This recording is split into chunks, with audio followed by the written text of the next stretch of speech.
You did it. You purchased a Husqvarna 125B blower.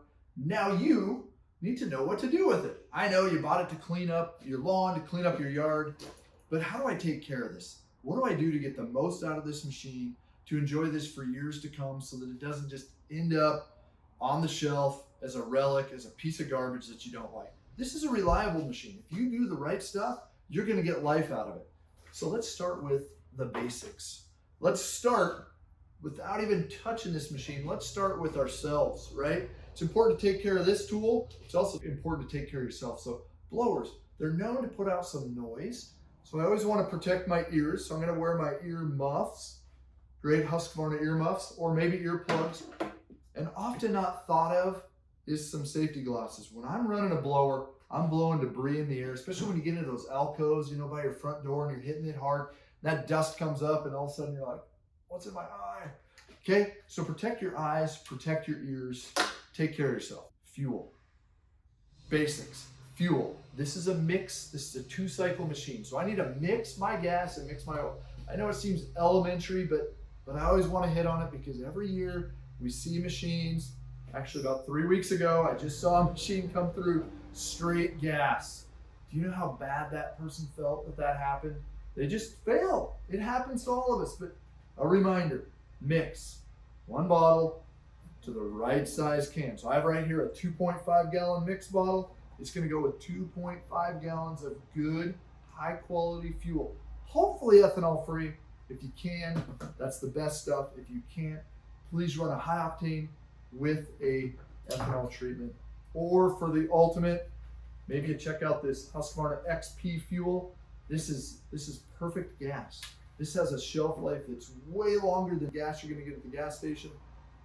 This is what I hibernate with, or if I am only gonna run a few tanks through this a year, maybe this is what I'm gonna run all the time. Check out the XP fuel. Okay, so we fueled this thing up. We know about the gas. We got that covered. What else do we need to know? Let's talk about air filter maintenance, right? It's often overlooked on a blower. We don't think about checking our air filter, but in the dry time of year, we're blowing all that dust, all that debris into the air, and this thing is sucking in a lot of air every hour of runtime. Air filter located right here on the back. I'm gonna take this wing screw loose, and there's my air filter. I can take this off. You can wash this and then let it dry for a day. If it looks ugly, just stop by your dealership and pick up a fresh one. Something that gets overlooked, something that kills machines. So take care of your air filter. And make sure when you put it back in, you get it on there right? It fits in there. There's a nice it's rubber on the outside. We want that to fit tight so that we're not sucking dirt and debris past the air filter. Spark plug, we should keep an eye on that every once in a while. And that thing is hiding right here, okay? This can be a little bugger to get this spark plug boot off. It's kind of in a tight spot. So sometimes I'll take a screwdriver or a bar wrench like this and I'll kind of pry from the side while pulling on the top. Here my spark plug boot comes off. Bam, take my spark plug out, throw a new spark plug in it. One other thing, very common on blowers, because we don't always run them wide open throttle, right? We're not always having to squeeze the trigger full throttle, full blast, because maybe we want to go around lightly through the tight areas and not make a mess. We will see the spark arrestor.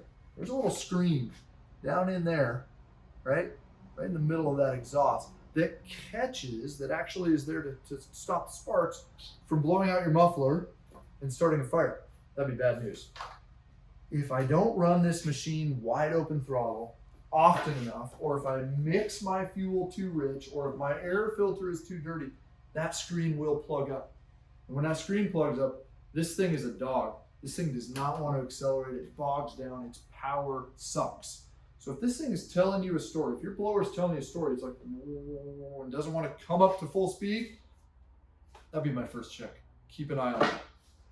Okay, we've got gas in it. We know some of the maintenance stuff. You came with 2 nozzles, okay? You can switch them back and forth. This is high punch, high power. This is 170, 180 miles per hour. The wet stuff stuck to the ground, boom, it's gonna peel it off. This is higher volume, a lower miles per hour, but a higher volume. So when I'm out on my lawn and I'm dealing with volumes of leaves, this is going to be faster. Hurricane, a little larger encompassing. Tornado, a little bit more direct punch. Okay? That's the difference between these two nozzles. They simply slide on, rotate clockwise, and locks in place. How do I start? It's always on run. I have a kill switch right here, a stop switch. I push it, but it returns to run. So I don't need to do anything with that. I'm gonna prime it right here. 1, 2, 3, 4, 5, 6 pumps. This blue lever right here is the choke. Let me make sure I'm gonna show you the right way. I'm gonna move this over to the right from this position, okay, to the choke. You can see the little diagram there, right? That is choked, open, choked, okay? Now I'm going to simply drop it down to this position or put it on the ground. I'm going to pull the rope. 1, 2, 3. This thing will start on choke. Well, usually if you're quick enough, you can simply move it over 1 notch to this half choke and let it warm up. If it dies, if you couldn't get it off choke or quick enough and it dies, then you need to move it over here, pull the rope. It's going to start up. It's going to be going. Let it warm up for about 10 seconds and then move this trigger back to the left if I was holding it in the same position I was earlier. And we're good to go. There's a cruise control on here, kind of a handy feature, right? I can lock this throttle trigger wherever I like to match my blowing needs. Now remember, I talked about that spark arrestor. It is best to run this thing wide open throttle to keep it burning hot, to burn that oil fuel mixture out of there. But there are times you can't. It just doesn't work. So there you go. The basics, the Husqvarna 125B blower. Congratulations, you got a good tool that's going to provide you years of life. Mind you, if we're running the right fuel, if we're throwing a new spark plug in once in a while, and if we're keeping an eye on the air filter, and we're running it hard and making the most out of it. Enjoy your new Husqvarna 125B blower. Hey, this is Josh from Carl's Mower and Saw. Thanks for watching our videos. We're proud of the fact that we've been serving you with the best in outdoor power equipment since 1990. We're glad that you had an opportunity to sit down, watch our videos, learn something about an exciting new product that we have, something that interests you for your property, or really how to use your equipment to the best of its ability. Don't forget to like, subscribe, follow, whether it's on Instagram or YouTube. We're excited to share more information with you. See you soon.